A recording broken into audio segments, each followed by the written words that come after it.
मोहरी आणि थोडीशी चवीपुरती साखर। तर असं सगळं साहित्य आता आपण पुढे बघूया। इकडे गॅसवर तेल गरम करत ठेवायचे। थोडंसं 1-2 चमचे तेल घ्यायचे।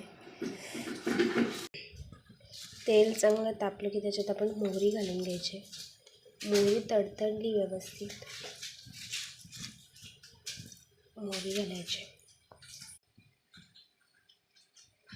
मोहरी चांगली तडतडली की त्याच्यामध्ये आपण या चिरून घेतलेल्या मिरच्या,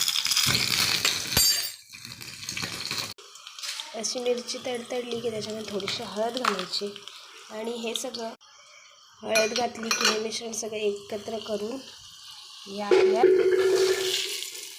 काकडीवर ओतायची। ती जी केलेली फोडणी होती ती आपण या काकडीवर ओतून घेतली। आता त्याच्यानंतर आपलं हे शेंगदाण्याचं कूट, चवीपुरती साखर, चवीपुरतं थोडंसं मीठ आणि कोथिंबीर आणि थोडंसं लिंबू पिळून घ्यायचं। अशा प्रकारे आपली झणझणीत खमंग काकडी तयार आहे। व्हिडिओ आवडल्यास चॅनलला लाईक करा, शेअर करा आणि सबस्क्राईब करायला विसरू नका। धन्यवाद। श्री स्वामी समर्थ।